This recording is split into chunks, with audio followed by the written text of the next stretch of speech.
Salut tout le monde, bienvenue à cet épisode numéro 2 de Franchise Hockey Manager 6 avec le Kraken de Seattle. Dans quelques instants, on va débuter la toute première saison de l'histoire de la formation de Seattle. Mais tout juste avant, on va faire un petit recap de ce qui s'est passé. Ce que j'avais dit lors du premier épisode, que j'allais simuler jusqu'au premier match de la saison, sous prétexte qu'il n'allait pas se passer grand-chose. Mais finalement, il s'est passé quelques trucs, mais je voulais quand même qu'on se rende au premier match pour éviter les longs loadings et tout ça. Mais je vais quand même vous faire un compte rendu de ce qui s'est produit, dont une offre surprise là, du Canadien, une offre que je m'attendais vraiment pas là, d'avoir et que j'ai dit oui aussitôt.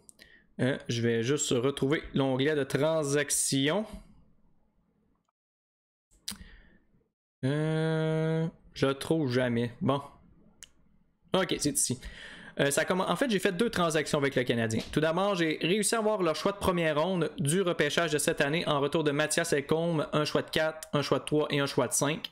Donc, on est rendu à 2 choix de première ronde pour le prochain repêchage. Ensuite, pendant que je faisais ma simulation, vous vous souvenez, j'avais placé plusieurs joueurs sur le marché des transactions. Excusez, j'ai comme la gorge qui est rendue sèche. Et ouais, j'avais placé plusieurs joueurs au niveau du marché des transactions. Et le Canadien qui est venu cogner à la porte m'a offert Jesperi Kotkaniemi pour Tyson Barrie. J'ai dit oui tout de suite, sauf que je le regrette un petit peu pour une raison. C'est qu'avant que je fasse l'update du jeu, donc dans la première version, Kotkaniemi était coté vraiment haut. Et là, il est coté juste 3 étoiles de potentiel. Mais Barrie est à 3 étoiles de potentiel lui aussi, et 3 d'habileté. Et de toute façon, Kotkaniemi peut devenir mon joueur de centre numéro 2 à long terme là, pendant un bon bout. Donc c'est pas une si mauvaise transaction que ça, mais j'aurais espéré que Kotkaniemi soit un petit peu plus haut. D'ailleurs, il se ressemble beaucoup sur la photo FaceGen. Donc voilà, on a ajouté Kotkaniemi dans la formation et j'ai dû aussi procéder à quelques signatures vraiment niaiseuses. Là. Tu verras jamais un GM faire ça parce que j'étais en bas du plancher salarial. Donc il a fallu que je donne des gros contrats à des joueurs qui n'ont aucun rapport et j'ai ramené un certain, attention au roulement de tambour, Dion Phaneuf qui est de retour dans la LNH, 1.5 étoiles de potentiel et d'habileté, un beau contrat d'1 an, 5 millions. J'ai pas donné ça parce que ça me tentait d'y donner ça, c'est parce que j'avais pas le choix. Tu sais, sur le marché des joueurs autonomes, il restait plus rien. Donc j'ai décidé de ramener Phaneuf pour une saison à 5 millions, puis un autre joueur aussi qui est même pas habillé présentement, James Wright, lui est à 2 étoiles par exemple. Pour moi, c'est moins pire. C'est un joueur qui peut jouer LNH, mais j'ai quand même donné un contrat de 6 millions pour 1 an. Donc j'ai fait tout ça là, pour évidemment là, atteindre le plancher salarial. Sinon, à part de ça, j'ai fait quelques renvois et quelques réclamations sur les waivers avant le début de la saison. Évidemment, j'ai envoyé Darren Volkov dans les mineurs. J'ai réclamé Gillies pour avoir un meilleur gardien numéro 1 là, du côté de Palm Springs. Que j'ai ajouté un petit logo random. Là, j'ai googlé ça. Palm Springs, ça c'est le logo de la ville, ça a l'air. Fait que j'ai décidé de mettre ça au lieu d'avoir le petit logo de base là, préfet dans le jeu. Il y a juste les chandails par exemple que j'ai pas, que c'est des petits chandails cheap gris avec un casse bleu. Là, c'est vraiment chic. Comme on peut voir, là, ça c'est le gardien de but. Mais en tout cas, vous pouvez voir un peu à quoi ça ressemble. Mais bref, tout ça pour dire que j'ai ajouté Gillies parmi les waivers et aussi au sein du Kraken, j'ai ajouté Zach Aston Reese qui était sur les waivers aussi, ce qui m'a permis de renvoyer par la suite évidemment Darlin en bas. J'ai remonté Bear. Donc ma formation là, pour le match inaugural, c'est pas mal ça. C'est Jimmy Vesey, Galchenyuk, Kovalchuk comme premier trio. Bennett, Wenberg, Toffoli pour le deuxième trio. Lekonen, Kotkaniemi, Ryan comme troisième trio. Aston Reese, Schaller et Sarella qui forment le quatrième trio. En défensif, j'ai Sanheim, Vatanen, Peterson, Pionk et Phaneuf, Bear. Donc évidemment, pas une grosse formation, mais comme je l'ai mentionné, c'est le but là, de tout ça. On commence déjà avec un 2-en-2. Donc Edmonton, Vegas, je vais mettre Subban pour le premier match et je vais garder Georgiev pour le deuxième. Donc allons-y pour le premier duel face aux Oilers d'Edmonton. Match inaugural. Est-ce qu'on remporte ce match-là ou on le perd? C'est parti. Et c'est une victoire de 3-2 en prolongation du Kraken de Seattle. Donc première victoire de leur histoire. Ça a commencé avec le premier but de la saison. Alex Galchenyuk en avantage numérique sur des passes de Sami Vatanen. Après 20 minutes de jeu, c'était 1-0. Ensuite, en deuxième, Draisaitl qui crée l'égalité, son premier de la saison sur des passes de Russell et Cashin. Kovalchuk ensuite qui réplique avec son premier de la saison sur des passes de Sanheim et Vesey. McDavid ensuite va ramener encore une fois les deux équipes à la case départ, son deuxième de la saison sur les passes de Clefbaum. Et en prolongation, c'est en shootout que ça s'est décidé et le seul marqueur a été Kovalchuk. Donc, on va remporter le premier match de la saison. Et évidemment, c'est pas ce que je souhaitais. mais bon, on va prendre... Honnêtement, je me fais pas d'attente dans cette saison-ci. Si on finit dans les derniers, tant mieux. Évidemment, c'est ce que je vise, mais s'il faut qu'on fasse les séries, eh bien, on fera les séries.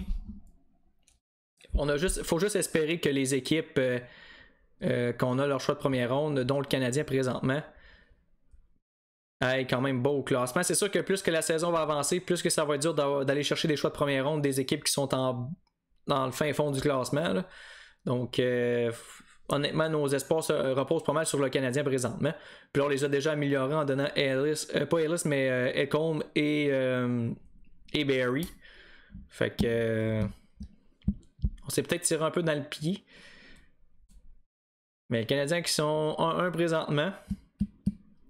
Nous, on est au 5e rang de la Pacifique. Prochain match contre les Golden Knights de Vegas.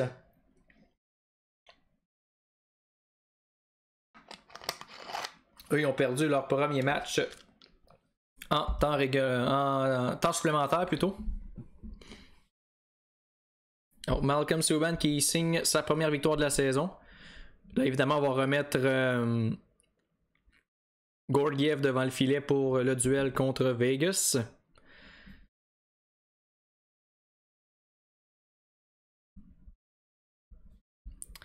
On va aller changer l'alignement.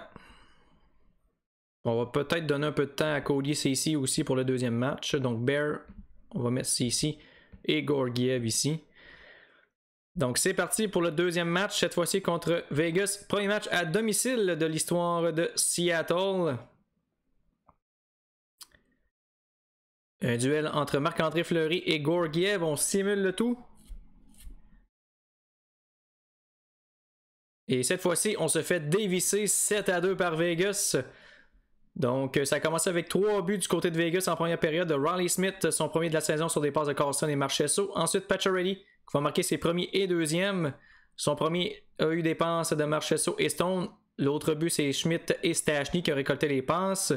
En deuxième période, Vegas qui en ajoute 2 autres. Carlson, son deuxième de l'année sur des passes de Martinez et Marchessault. Peary, ensuite son premier sur des passes de Theodore. C'était 5-0 après 40 minutes de jeu. En troisième, on monte finalement signe de vie. Lekonen, son premier de la saison sur des passes de Bobby Ryan et de Jesperi Kotkaniemi. Donc le troisième trio qui s'inscrit au pointage. Ensuite, c'est le deuxième trio qui va inscrire un but. C'est Toffoli sur des passes de Pionk et de Wenberg. Et ensuite, les Golden Knights qui vont répliquer avec 2 buts. Reeves, son premier des séries sur des passes de Glass et Martinez. Et Pacioretty qui complète son tour de chapeau sur des passes de Nick Holden. Donc, on sort de ce back-to-back avec une victoire et une défaite. Oh, il y a un joueur là qui s'est blessé du côté de Palm Springs. On va laisser le computer régler tout ça en bas. Et on va simuler la journée.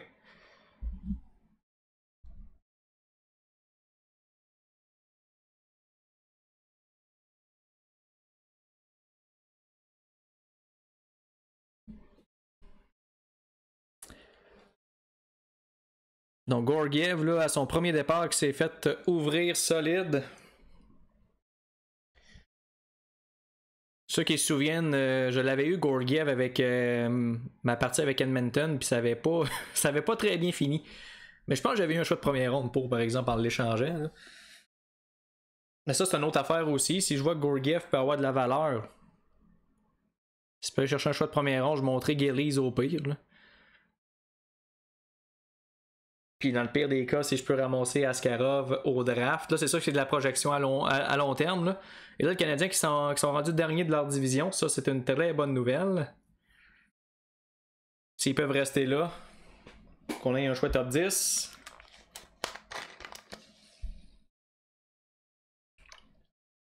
LA et Calgary aussi, ça regarde pas bien. Évidemment, la saison est encore très jeune. Là. Après, Ottawa est 3e. Là. Ça, c'est pas normal. Un petit scouting report. Ça, c'est des joueurs qu'on a scoutés.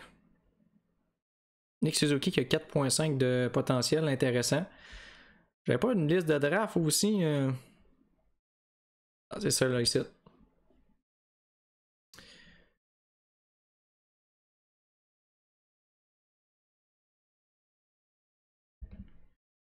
Donc, prochain match contre l'Avalanche du Colorado. Eux qu'on est allé ramasser leur shot de première ronde en 3 petits points 2022. Quelle gaffe! Si j'avais pas gaffé, on aurait eu 3 choix de premier tour présentement en 2020. Mais bon, au moins j'en ai un en 2022. Mais je vais en avoir 2 en 2022 si je les échange pas. Comme je dis, c'est pas impossible que j'utilise ce choix-là pour en obtenir un en 2020.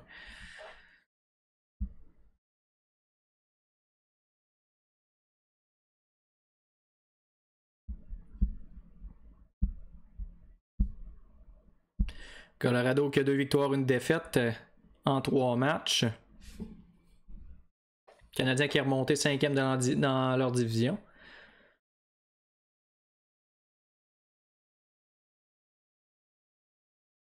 Mais tu sais, si je peux avoir 2 choix top 15, ça va déjà être bon. C'est sûr que si je peux mettre la main sur Askarov, j'aimerais vraiment ça. Parce que ça réglera un problème de suite. Donc, prochain match contre l'Avalanche, duel entre Gordiev et probablement Grubauer, effectivement. Donc, on simule le tout. Et c'est une victoire en prolongation, encore une fois, de Seattle. Donc, Sam Bennett, son premier de la saison sur des passes de Toffoli et Wenberg. Ensuite, en deuxième période, Bobby Ryan, son premier sur des passes de Kotkaniemi et Lekonen. Lindholm sur des passes de Connaughton et Matt Calvert. En troisième période, Landeskog qui crée l'égalité sur des passes de Dong Soy et de Girard. Et encore une fois, c'est en tir de barrage que ça va se régler. McKinnon, Kovalchuk, Toffoli, Landeskog ont marqué et c'est Lekonen qui est le cru qui va mettre la touche finale et donner la victoire au Kraken. Donc on a une fiche positive 2-1 après 3 matchs. Mon équipe est pas si pire que ça. On a battu l'Avalanche du Colorado, qui était deuxième de leur division. Ça, c'est peut-être signe que mon équipe est encore un petit peu trop forte. Faudrait que je me débarrasse de d'autres joueurs. Galchenyuk, ça en serait un qu'il faudrait que je me débarrasse.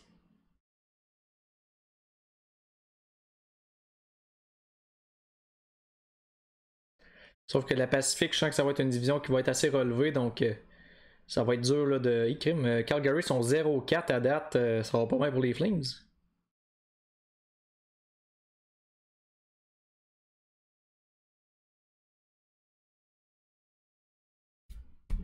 Ça va pas bien pour les Flames.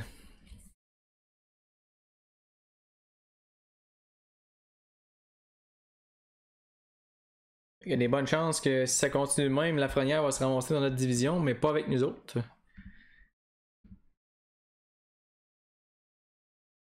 Ah, c'est vrai, j'avais envoyé des scouts pour...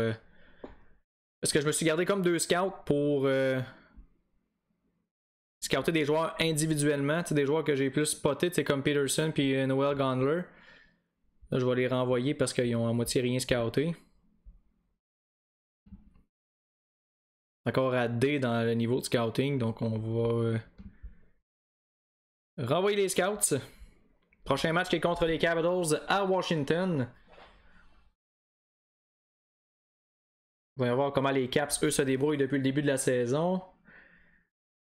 Le classement devrait apparaître dans quelques instants.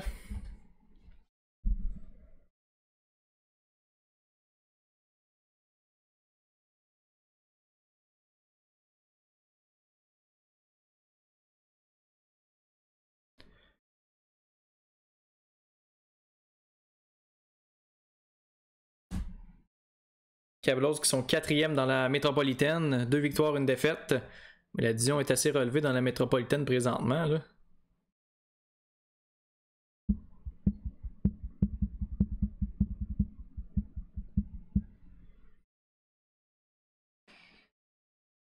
En principe, on serait 3e dans la centrale ou dans l'Atlantique. Donc on n'est pas si mauvais que ça. Oh, on a un autre 2-2, cette fois-ci Washington-Nashville. Je vais mettre... Oh, on a Pionk aussi qui est blessé. Fait qu'on va le remplacer par... Il est-tu disponible par exemple? Pionk qui est à 2.5 étoiles. Non, il n'est pas disponible, donc on va devoir le remplacer par Eden Bear. On va mettre Malcolm Subban, puis on va mettre Wright, on va le faire jouer un peu aussi. Donc on va enlever Tim Schaller. On va mettre Wright.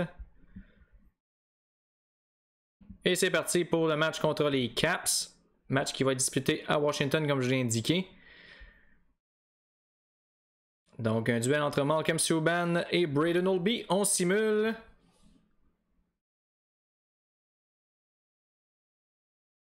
Et c'est une victoire des Capitals en temps réglementaire, donc on n'a pas de points là-dessus. Ça a commencé avec Ovechkin, son premier de la saison sur des passes de Kuznetsov et de Carlson. Ensuite, Oshie qui en ajoute sur des passes de Siegenthaler et de Ovechkin. C'était 2-0.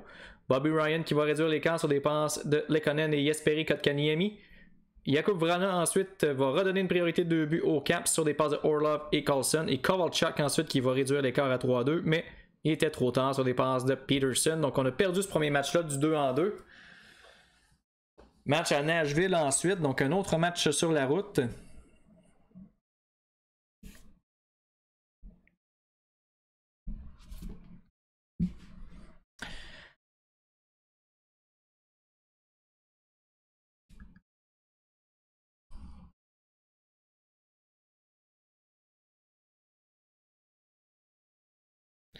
Canadien qui est rebaissé 7e dans leur division, ça c'est parfait.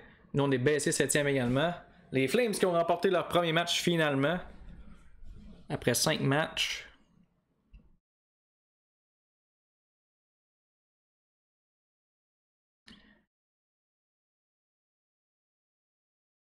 À date, les Devils et les Flyers, c'est les équipes qui dominent présentement. Les Flyers sont encore invaincus, by the way. Ils sont 4-0.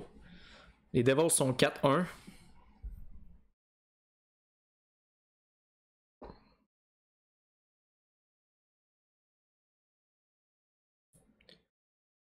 Donc, prochain match contre Nashville, on va mettre Georgiev devant le filet.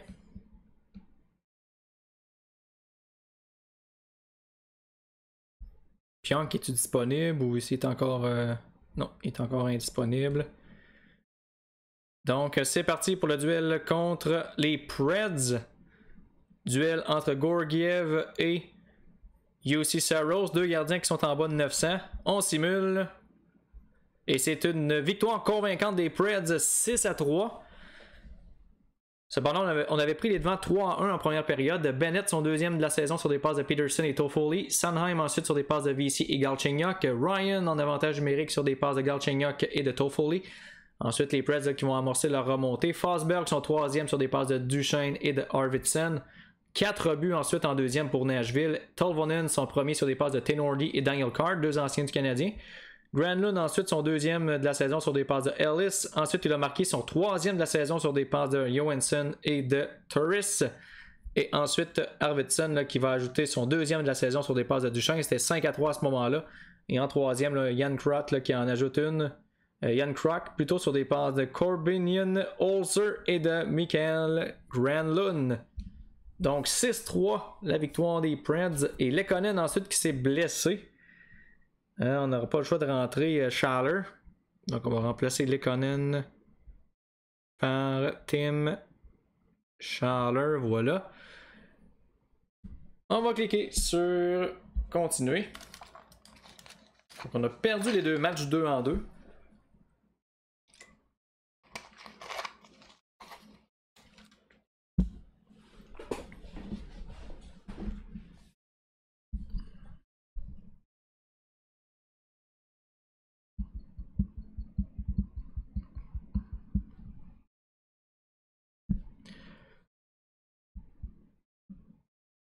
Donc à date, on joue pas pour 500. Comme je dis, c'était quand même assez prévisible. Puis on accorde beaucoup de buts. On a accordé 6 contre les Preds. On a accordé 7 tantôt contre Vegas, je pense.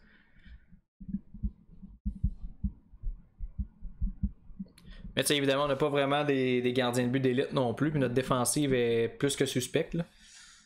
On sera pas de cachette, là. C'est pas la défensive du siècle qu'on a du côté du Kraken. Ouh, les Canadiens qui sont derniers de leur division, ça j'aime ça. Qui sont parmi les équipes qui ont le moins de points. Continuez comme ça. Ensuite, Calgary qui ont perdu leur match en prolongation, donc ils se rapprochent à 1 point de nous. Les Devils là sont dominants. Les Flyers sont toujours 4-0, ils n'ont pas encore joué leur 5e match. Sinon, il n'y a pas d'autres équipes qui sont... Il y a Boston qui sont invaincus en temps réglementaire. Mais ils ont 2 défaites en prolongation.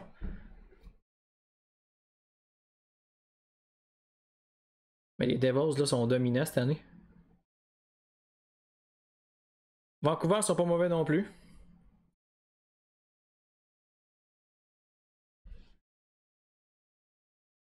Cole Bardo. D'accord, donc on va simuler. On n'a pas de match qui s'en vient dans les 2 prochaines journées. Bon, ça, on va laisser le computer dealer avec notre équipe de AHL. On clique sur continuer.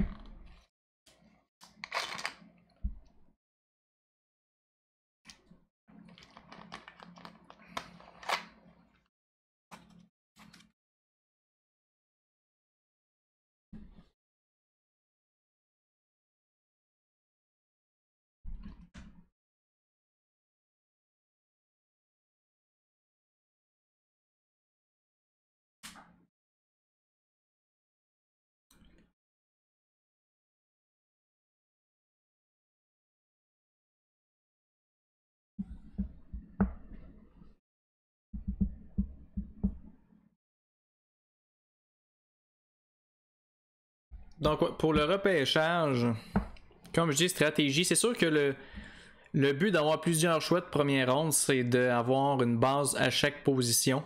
Donc, c'est sûr que moi, mon objectif, si je me ramasse avec 3 choix de première ronde, c'est d'au moins repêcher un attaquant, un défenseur puis un gardien de but en première ronde ou en deuxième ronde là, pour le gardien de but. Mais je veux qu'on ait un solide prospect à chaque position. Là. Quand j'ai position, évidemment, c'est attaquant, défenseur, gardien, pas nécessairement centre ailier, défenseur et gardien, à moins que je me ramasse avec un paquet de choix au repêchage. Peut-être que là, je vais être capable de le faire, mais avoir un attaquant, un défenseur, puis un gardien de but, ça serait déjà... Surtout un gardien de but, parce que dans ma série avec les Oilers, là, j'ai tellement rushé pour trouver un gardien de but. Tu sais, j'avais pas de relève vraiment, fait que je ramassais ce qu'il y avait sur les waivers, puis j'espérais que ça fasse de quoi. Ça a fini par faire de quoi avec Luukkonen. Mais j'aimerais savoir un prospect là, qui... Tu sais, qu'on le sait que c'est notre gardien d'avenir, là, qu'on va le développer, puis que un moment donné, il va prendre le filet, puis qu'on sera pas inquiet. Prochain match qui est contre Toronto. À Toronto, donc un autre match à l'étranger pour Seattle. Mais ouais, en ayant Askarov, ça réglerait bien des problèmes. C'est sûr que le temps qu'il se développe, là, il faudrait encore jongler un peu. Mais tu sais, avec tout le cap space qu'on a, à la limite, on peut s'en signer un gardien de but pour 2-3 ans, puis... De toute façon, le temps qu'il se développe, encore là, comme j'ai dit, je pense pas être compétitif en 2020-2021. Fait que ça va faire une année de développement. Puis là, ensuite, c'est à partir de 2022 qu'on va peut-être être plus... qu'on va être plus compétitif. Mais ça veut pas dire qu'on va être près du but non plus.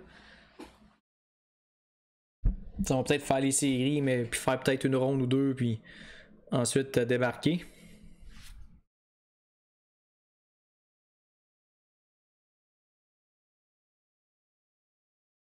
Donc les Canadiens qui ont la pire fiche de la ligue avec les Flames, les deux ont la même fiche.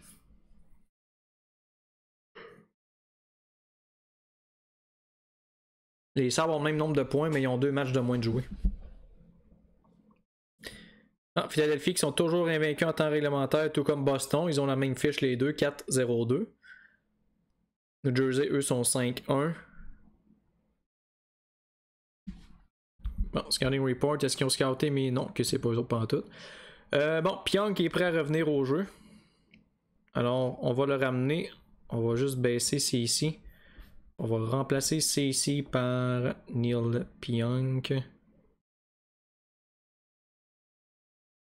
Encore un 2 en 2. Mon Dieu, on a beaucoup de 2 en 2 présentement. On va mettre Subban pour le premier match contre Toronto. Donc les Leafs, eux qui envoient dans la mêlée Frédéric Anderson qui a 862 d'efficacité. Subban a 937 d'efficacité.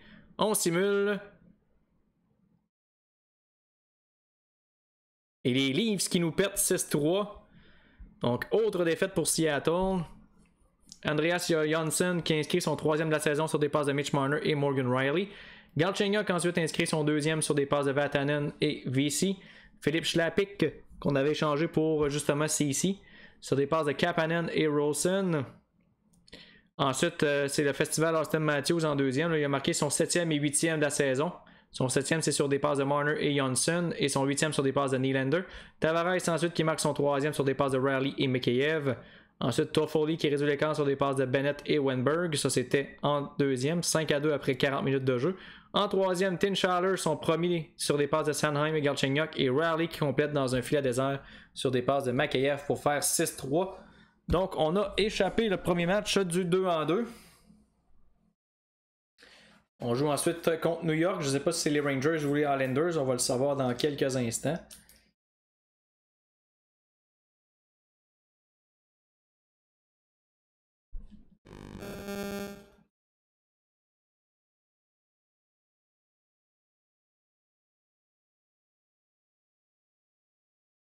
Donc, on est officiellement dernier de la division. Canadien aussi. Donc, si ça peut s'enligner comme ça tout le long de la saison, là, on va être en bonne posture pour le repêchage. Si on est chanceux cette fois-ci avec la loterie, on pourrait pogner Lafrenière. Ça serait une bonne base déjà, Lafrenière, là. Ou à la limite Byfield ou Stützle. Stützle, dans ma game avec le Canadien, je l'avais repêché, mais il était pas. La mise à jour du jeu était pas faite. Donc il était pas. Il était bien coté, mais peut-être pas autant qu'il serait présentement là, si on regarde les rankings du repêchage. Là. Plusieurs parlent qu'il va même peut-être sortir avant Byfield. Là. Mais quand je l'avais choisi avec ma game du Canadien, il était pas aussi haut que ça. Je pense que je l'avais repêché comme 11-12e dans ce coin-là. Donc, cela dit, on va se préparer pour le match contre New York. On va remettre Georgiev devant le filet. On va laisser l'alignement comme ça sinon. Et c'est les Islanders qu'on affronte du côté de Long Island. Duel entre Georgiev et Varlamov. On simule. Et c'est une autre défaite de Seattle, mais en prolongation. Donc on va chercher un point. Donc Andersley, son 2e de la saison sur des passes de Perlek et de Nelson. Kovalchuk, son 3e sur des passes de VC et Pionk. C'était 1-1 après 20 minutes de jeu. Seattle qui va ensuite prendre les devants en 2e. C'est Kovalchuk, son 2e du match et son 4e de la saison sur des passes de VC et Vatanen. Cependant, on réplique là, du côté des Islanders. Eberle sur des passes de Nelson et Dal Cole. C'était 2-2. Et en prolongation, Dal Cole qui donne la victoire sur des passes de Scott Mayfield et de Adam Pelech. Donc on va chercher un seul point sur 2 matchs. Dans ce back-to-back, on aurait dit qu'une fiche de 2 victoires, 4 défaites et 1 en bris d'égalité pour un total de 5 petits points.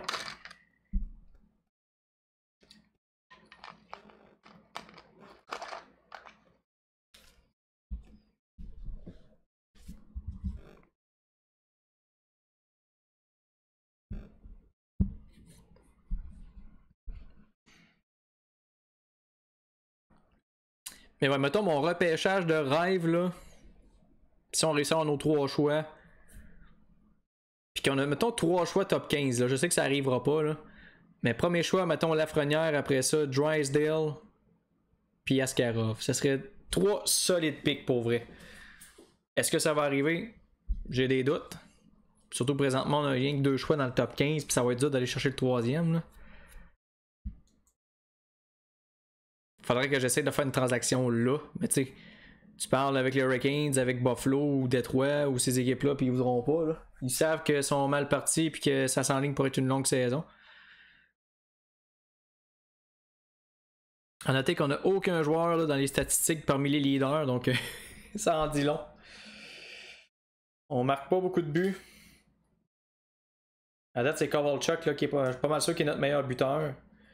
Là, les Flames qui ont fait un long.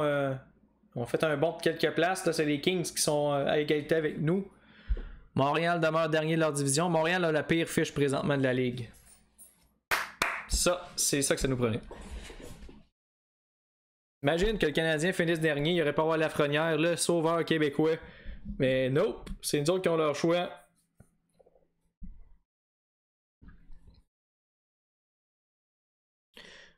Oh, transaction entre les Canadiens et les Jets. Un Canadien qui amène Gabriel Bourque, un joueur de 2 étoiles, en retour de Joseph Blandisi. Donc, les deux sont pas mal du même calibre, un peu plus jeune pour Blandisi. Notre scouting report, eux, nous donne. Bon, là, ils commencent à scouter un peu nos joueurs. Là. On est rendu à C. Gunler qui est rendu à 3.5 C. Mais je veux quand même avoir plus de précision. Fait qu'on va renvoyer notre scout. Un petit scout qui vient de l'Angleterre. Lui, c'est notre scout couteau suisse un peu. Là. On l'envoie partout. On veut qu'il scoute bien du monde. Pour éviter qu'on enlève des missions de nos scouts qui sont attitrés dans une région. Juste pour scouter un joueur précisément. Donc j'ai 2 scouts là, qui font le tour. Là. Un aux États-Unis, puis Canada, puis l'autre en Europe. Un autre back-to-back, hey, sérieux, c'est n'importe quoi. On joue juste des back-to-back dans cette saison-là. Donc Seattle contre Washington, on ne fera pas de changement à l'alignement. Washington qui nous avait battus, on les avait battus? Et nous avait battus. En temps réglementaire. Duel entre Holtby et Georgiev, on simule. Et blanchissage du côté des Caps, 4-0, donc notre attaque n'a pas réussi à marquer aucun but. Ça a commencé en deuxième période de Kuznetsov, son premier sur des passes de Carlson. Ensuite, Nick Jensen, son troisième sur des passes de Kempny et Backstrom. Kuznetsov, son deuxième du match et de la saison sur des passes de Carlson et Vrana. Et Backstrom, son deuxième sur des passes de Panic et Oshie. Donc, aucun but pour Seattle dans ce match-là. Si mettons j'ai 2 choix top 10, là, ça serait vraiment Lafrenière Drysdale comme qui serait parfait. Là. Parce qu'on aurait notre attaquant, notre défenseur. Mais tu sais, en même temps, je dis ça, mais tu sais, j'ai un petit faible pour Marco Rossi. S'il est encore disponible, je serais pas capable de passer à côté. Ça, c'est sûr. Puis peut-être que Drysdale va être repêché de toute façon avant même que j'aille le temps de le drafter. Là.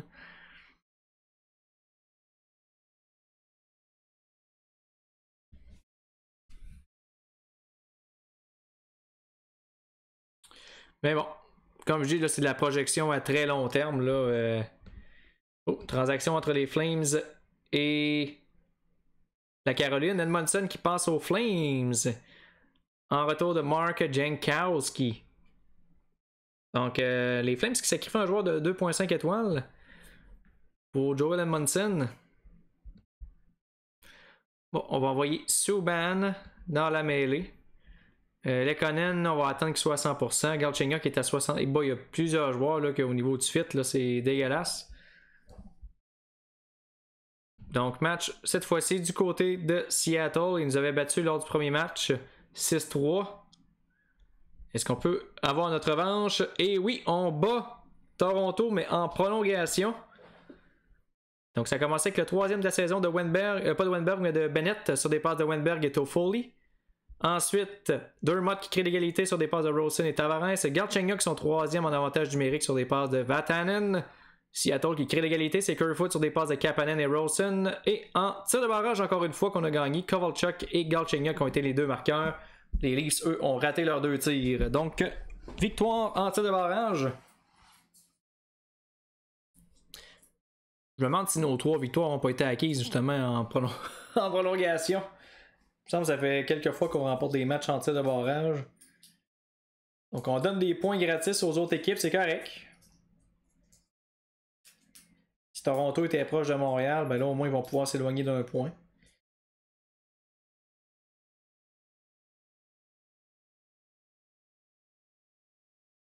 Là, je sais pas combien de temps qu'on est en train d'enregistrer. J'ose pas arrêter tout de suite. Peut-être simuler encore 3 ou 4 matchs, 2 ou 3 matchs. Puis après ça, on va mettre fin à l'épisode. Je vais peut-être essayer de faire des épisodes un petit peu plus courts là, pour vous épargner un peu les épisodes de 55, 1 heure. Là. Je sais que ça peut être long à regarder, puis des fois on perd l'intérêt après quelques minutes. Là. Je vais essayer peut-être de garder ça entre 35 et 45 minutes. Là. Gros top. Là, je me suis starté un chrono, mais trop tard. J'ai pas pensé quand j'ai procédé à l'enregistrement, les Flames qui ont redescendu. Le Canadien qui est remonté. Ouh, là, c'est. Au moins bien, là. Le Canadien, il faut qu'il perde des matchs, là.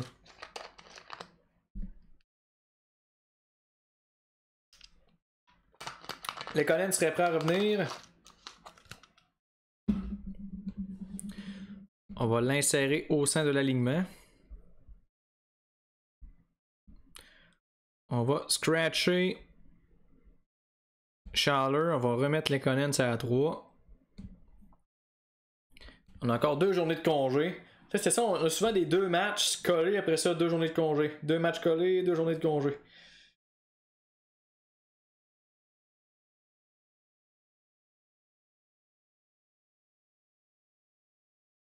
Et à date, il n'y a aucun des back-to-back qu'on est sorti positif.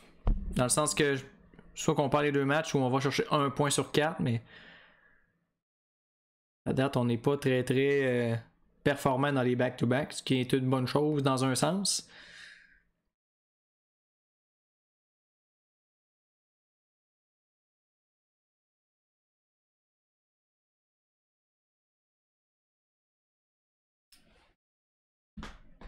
Là, il faut espérer que les Sabres de Buffalo gagnent un peu de match pour qu'ils repassent le Canadien. Les Flames qui sont remontés. Nous, on est en bas du classement. Il faut qu'on reste là aussi. C'est notre place, ça, le bas du classement. Sinon, les Flyers ont toujours pas perdu en temps réglementaire. Ils sont 6-0-3 en 9 matchs. Quand même. Oh, Quenneville qui a été claimé sur. Là, je vérifie les waivers aussi une fois de temps en temps. C'est du monde sur les waivers présentement? Non. On va cliquer sur continuer.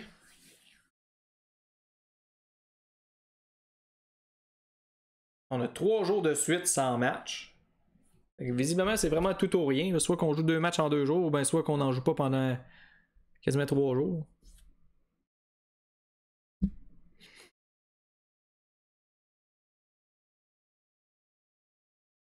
Finalement, on va tout de même simuler juste 1 ou 2 matchs, là, parce que d'après moi, on approche quand même la trentaine de minutes.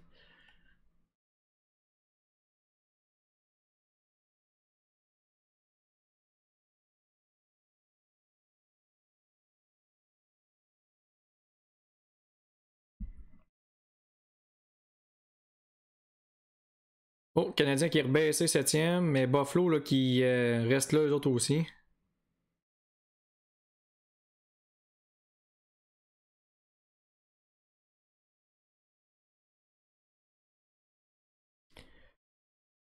Prochain match qui est contre les Sharks. Je vais essayer de quoi voir pour le fun. Oh, Montréal qui a échangé Belzile contre Matt Nieto. Pas tant de bonne transaction, ça, pour le Canadien. Nieto est meilleur que Belzile. Scouting report, ok. Je vais essayer de quoi voir pour le fun. Je vais essayer de choper Galchenyuk, voir qu'est-ce qu'on en reçoit pour. Juste pour le fun, là. Je chope juste, puis ça veut pas dire là, qu'on va appuyer sur la gâchette. Là. Juste voir qu'est-ce qu'on nous offre. D'un coup, quand il y a une équipe qui nous offre un choix de première ronde. Je suis surpris. Là. Bon, le Canadien nous offre Joel Armia. Valentin Zikov du côté des Golden Knights. Marcus Foligno du côté du Wild. La date, ça vole pas haut. Noti Vara. Daniel Carr. Sam Carrick. Moi, j'étais un petit peu trop optimiste d'avoir un choix de première ronde. Lane Peterson. Ah, non, c'est n'importe quoi. Max McCormick. Connor Carrick. John Gilmore. Martin Ferk. Steven Fogarty. Ken Agostino. Fait que, ok, j'ai compris le message. Puis ça, admettons, je mets Gorgiev sur le marché. Donc on chope Gorgiev. Juste, 3 offres seulement. Noah Gregor. Casey Middlestad. Ouh. Mais là, encore là, je me fie trop au nom parce qu'en réalité, il y a juste 3 étoiles de potentiel. C'est quand même intéressant comme nom. Christopher N. Ok, puis si mettons un autre joueur qu'on veut choper. Parce qu'on peut en choper 3 par jour. C'est qui mes autres bons joueurs là, dans l'équipe?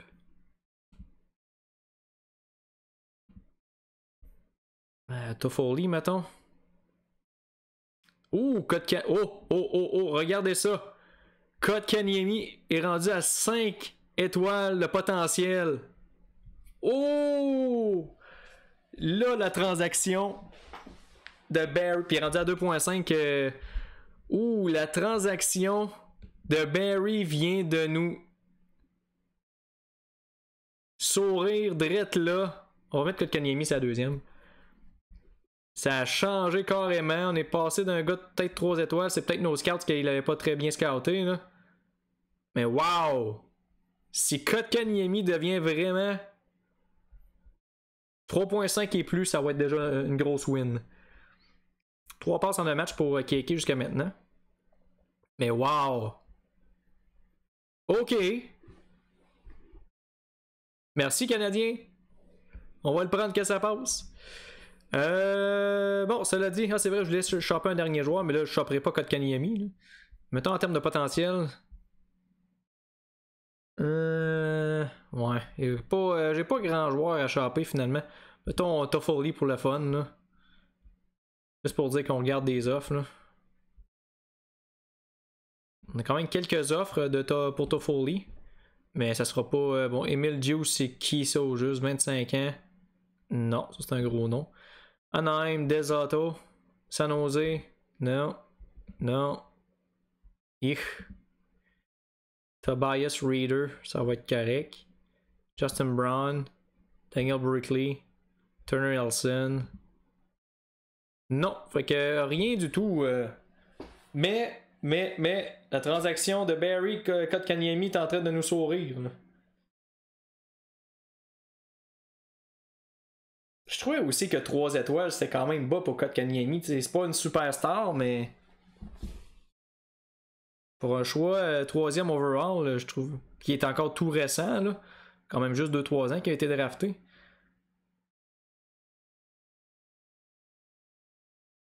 J'aurais dû accepter l'offre de Casey. Mais tu sais, encore là, Casey Middlestad, c'est peut-être la même histoire. Là. C'est peut-être que. Tu sais, il y a juste 20 ans, Middlestad. Hey, sérieux, je suis en train d'y penser. Là. C'est parce que Galchenyuk, là, c'est pas mal mon. T'as-tu Galchenyuk? Non, c'est Gorgiev. Mais Middlestad. Ça pourrait-tu nous sourire par la suite comme ça a fait avec Kotkaniemi? Parce que lui, ça fait un petit bout quand même qu'il a été drafté. Je pense qu'on va laisser ça comme ça pour là. On check et voir. C'était celle-là. Ils ont fait Middlestad. Putain, si on regarde le scouting report, il y a 2 points en 9 matchs. C'est la même histoire que Kotkaniemi, ça, tantôt. Là. Il était 2-3 là, 2-4 là. Regarde scouting. Has the potential to develop into a good player in our league. Est-ce qu'on pull le trigger là-dessus? Pour Gorgiev. C'est parce qu'en même temps, si je fais le move, mais c'est Gorgiev, il est pas tant bon. Là. En fait, il est pas bon cette année. Fait que je suis aussi mal de le garder s'il nous donne des défaites. Middlestad. Non, je pense que c'est un flop. Les prochains matchs contre les Sharks. Malcolm Subban face à Martin Jones. J'aurais dû mettre Gorgiev. Et blanchissage des Sharks 2-0, donc défaite. Les 2 buts ont été inscrits en 3e. Couture son 5e sur des passes de Evander Kane et de Kevin Labanc. Evander Kane ensuite sur des passes de Labanc et Couture. Donc voilà, on est rendu à 10 matchs. On va peut-être en simuler un ou deux autres, puis après ça, on va arrêter ça là. Ça, j'ai pris pas mal de temps au début pour expliquer qu'est-ce qui s'était passé puis tout. On va essayer dans les prochains épisodes d'en simuler encore plus. À date, notre plan fonctionne. On perd des matchs. Canadiens qui volent pas haut non plus en début de saison.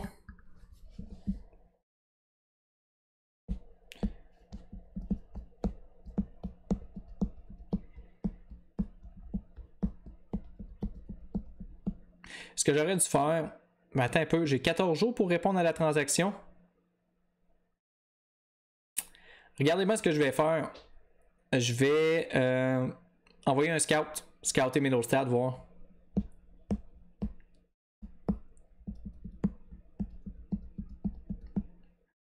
J'ai ma liste de scouts site là. Un qui est bon NHL, c'est Dan Nelson. C'est un des scouts que j'envoie pour mes espoirs. C'est pour ça qu'il scout pas à moitié. Mais j'avais pas un scout NHL qui était bon. Bon, peu importe. Oh, on a reçu une offre d'échange des Flyers pour John Gillies. Ah ouais. Reese Wilcox. J'avais mis John Gillies. Ça, j'avais pas mis Gillies sur le marché. Non, en tout cas, reject trade anyway. Hein. Bon, fait que ce qu'on va faire, on va aller voir mes scouts. Ceux-là qui sont dans la NHL présentement, c'est qui? C'est ces deux-là. Bon, Ellison qui est... Ah, mais c'est le potentiel, moi, que ça me prend. Fait que c'est quel scout qu'il faut que j'envoie pour le potentiel? Faudrait que j'enverrais mon petit Stewart. Mais j'ai envoyé quelqu'un qui est déjà en Amérique du Nord. Fait que, mettons... Faudrait que j'enverrais...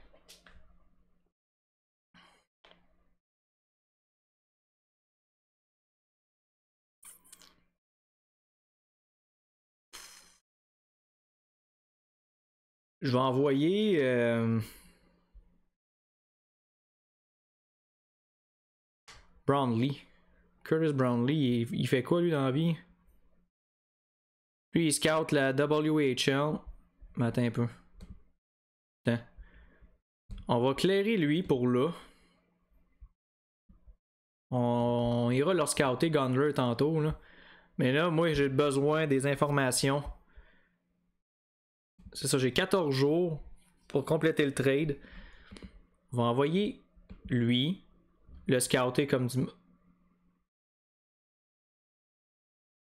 This player has already been heavily scouted. Ok, donc c'est vraiment là...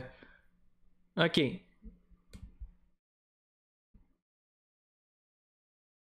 Ok, fait que ça veut dire que ça, c'est vraiment ce qui est là, en fait. Là.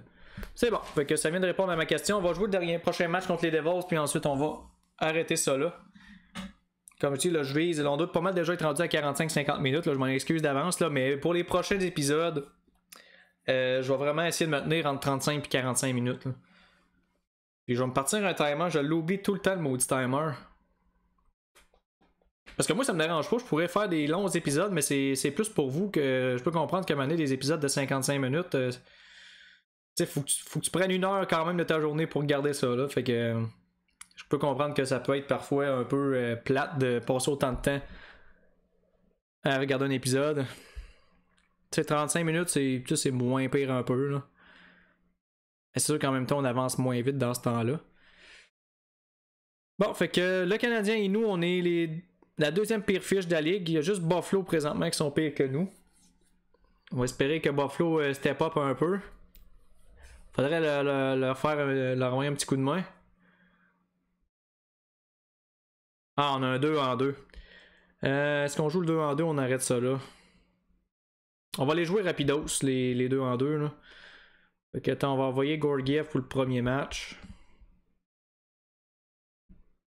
Contre les Devils qui sont en feu cette année.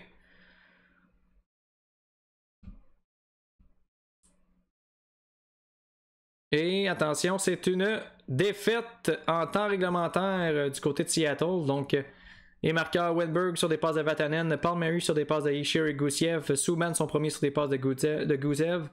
Et en troisième, Sanheim sur des passes de Galchenyuk et Toffoli. Et Marswood sur des passes de Jesper Bratt et de Frédéric Claesson.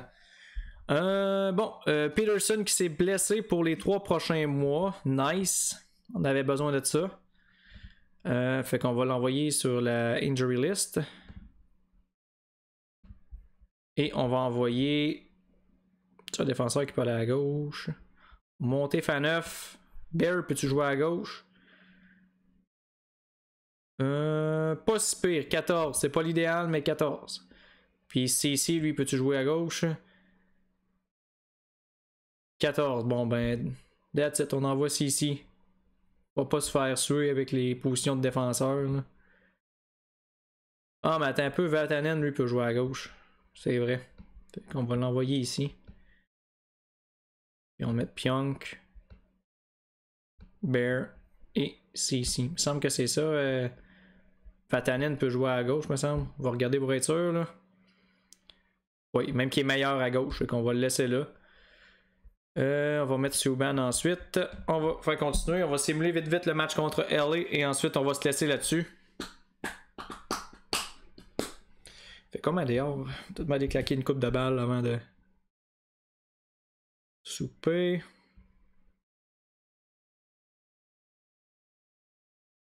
C'est pas si pire.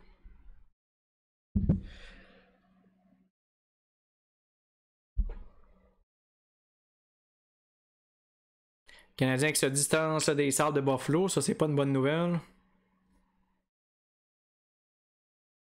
Mais tu sais, en même temps, si nous on peut rester en bas de Buffalo, ça serait l'idéal. Fait que si Buffalo peut nous passer, puis que Montréal reste pas loin dans le top 10, avoir 2 choix top 10, ça serait malade. Là. Dont le pire, un top 3 puis un top 10.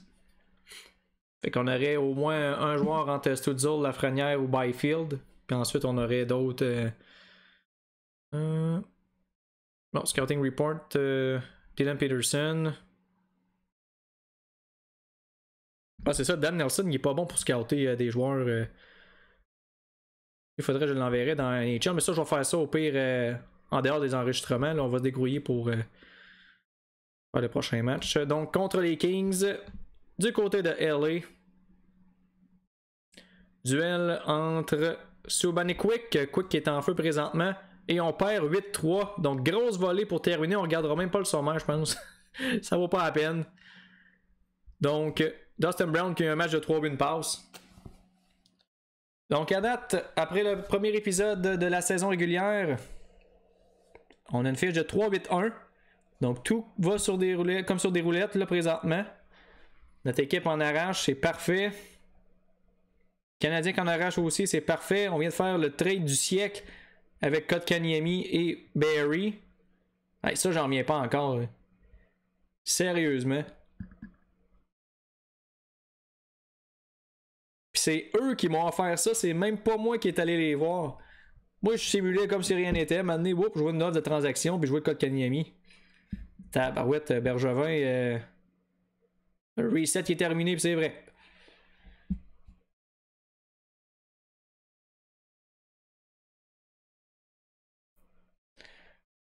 Et Buffalo gagne toujours pas. Faudrait quasiment que je leur fasse le trade finalement pour Middlestan. Je leur donnerai un gardien que. Quoi que Gorgiev en arrache un peu cette année, ça serait pas la meilleure des choses à faire. Ah, les Devils sont 10-3 depuis le début de la saison. Wow! Ensuite, t'as Philadelphie puis Colorado. Colorado, ce qui peut être bon avec le fait qu'on a le choix en 2022, c'est que peut-être que d'ici 2 ans, ils vont. Ça m'étonnerait, mais tout dépendamment de ce qui va se passer par la suite, s'ils vont signer des joueurs, s'ils vont laisser aller, mais peut-être qu'à un moment donné, ils vont dropper. Puis que finalement, ce choix-là va avoir une plus grande valeur.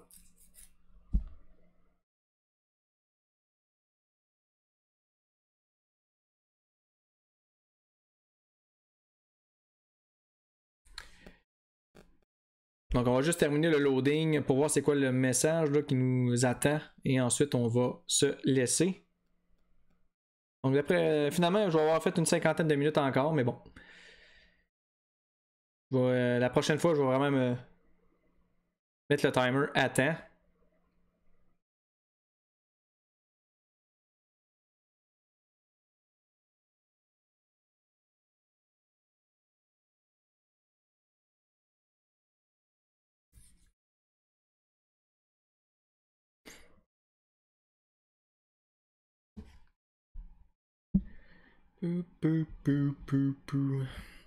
Oh, on est rendu à 7 messages et finalement il y a du stock qui nous attend.